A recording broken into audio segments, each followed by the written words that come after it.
Right now, somewhere on a highway, someone's eyes are open, their hands are on the wheel, and their brain has completely shut off. They have no idea. They won't remember it. And in 4 seconds, they might be dead. It's called microsleep. And your brain does it without asking you first. Here's what makes this terrifying. You can't feel it happening. You can't stop it with willpower. And there's a very good chance it's already happened to you, maybe even today. But the strangest part, your brain isn't malfunctioning when it does this. It's doing exactly what it was designed to do, and the reason why might change how you think about consciousness itself. But first, let's talk about what's actually going on inside your skull. A microsleep is a brief, involuntary episode of unconsciousness lasting anywhere from a fraction of a second to about 30 seconds. Your eyes might stay open, your body might stay upright, but your brain, gone. The lights are on and nobody's home. Dr. Christoph Nissen and his team at the University of Freiburg published research in 2006 showing that during microsleep, the brain's thalamus, the relay station that processes sensory information, essentially goes dark. It stops sending signals to your cortex, which means for those few seconds you are functionally blind, functionally deaf. You are perceiving nothing. And here's what separates microsleep from just zoning out. When you daydream, your brain is still active. It's wandering, sure, but it's processing. During microsleep, entire regions of your brain shut down the same way they do during the early stages of deep sleep. This isn't distraction. This is your brain forcing a reboot in the middle of your life. Now, you might be thinking, okay, a few seconds, how bad can that really be? Let me put it this way. At 60 miles per hour, a 4-second microsleep means your car just traveled 350 feet with an unconscious person at the wheel. That's longer than a football field. The AAA Foundation for Traffic Safety estimated in 2018 that drowsy driving causes about 328,000 crashes every year in the United States alone. And here's what the data really says. That number is almost certainly too low, because microsleep doesn't leave evidence. There are no bottles to find, no substances in the blood. The driver often doesn't even know it happened. The Chernobyl disaster, the Exxon Valdez oil spill, the Space Shuttle Challenger explosion, all of them have been linked to sleep-deprived decision-making. Not microsleep specifically in every case, but the same underlying mechanism. A brain so starved for rest that it starts taking what it needs by force. But nobody talks about what happens at the neural level when your brain hijacks your consciousness. In 2011, a team led by Dr. Giulio Tononi at the University of Wisconsin-Madison discovered something that rewrote our understanding of sleep entirely. They found that you don't have to be asleep for parts of your brain to be sleeping. Using neural probes in rats, they showed that individual neurons or small clusters of neurons can go offline while the animal is still awake and moving around. They called it local sleep. Think about that. Parts of your brain can fall asleep while the rest of you is still walking, talking, driving. You're not either awake or asleep.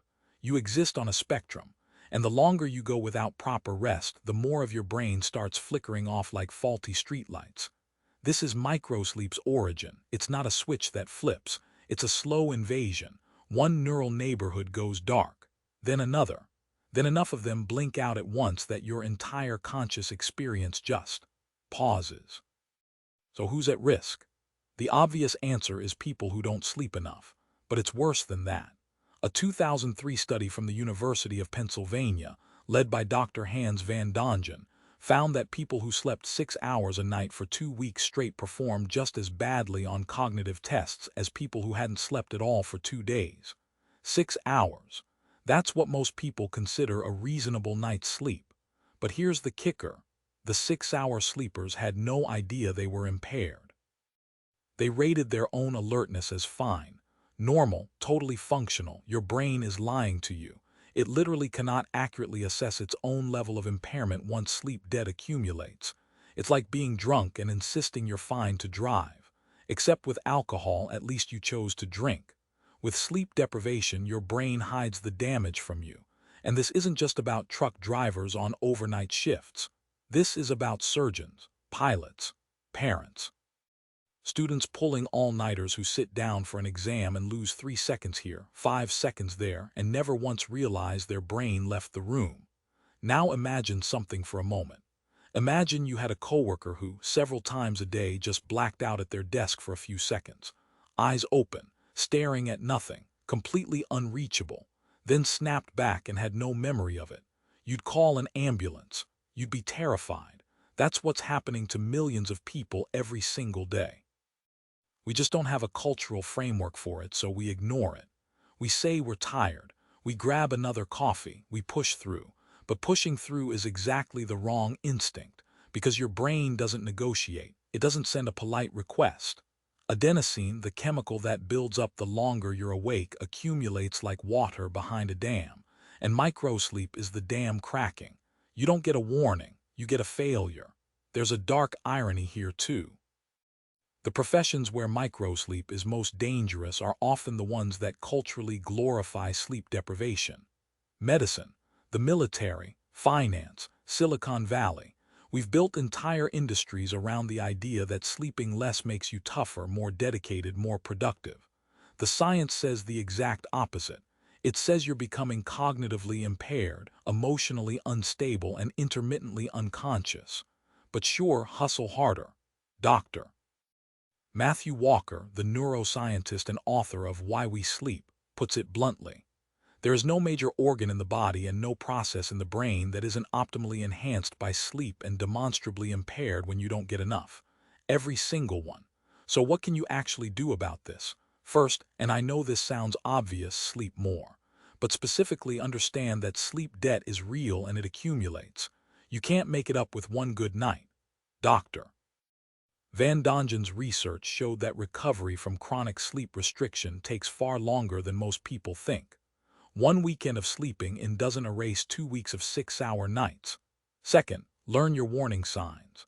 Microsleep is preceded by slower blink rates, difficulty focusing, and that sensation of reading the same sentence 3 times. If you're driving and you realize you don't remember the last mile, that's not normal highway hypnosis. Parts of your brain were offline. Third, and this one is counterintuitive, short naps work. A NASA study from 1995 led by Mark Rosekind found that a planned 26-minute nap improved pilot performance by 34% and alertness by 54%. 26 minutes, that's not laziness. That's engineering. And finally, stop treating sleep as negotiable. It's not a luxury. It's not something you earn after the work is done. It is the single most effective cognitive enhancer ever discovered. More than caffeine, more than any nootropic supplement, more than meditation, sleep. Remember that thing I said at the beginning, that your brain isn't malfunctioning during microsleep. It's true. Your brain is doing exactly what evolution built it to do, survive. When it's pushed past its limits, it doesn't care about your deadline, your commute, or your pride. It takes what it needs. Because the alternative, a brain that just keeps running without maintenance, that brain makes catastrophic errors. Microsleep isn't the problem. It's the last line of defense. The problem is that we've built lives that push our brains past the point where that defense becomes dangerous. Your brain will sleep. The only question is whether you'll be the one who decides when. If this made you think differently, subscribe. We post every week. And watch this next. We're breaking down how sleep deprivation literally changes your personality, and why one bad week of sleep can make you a completely different person.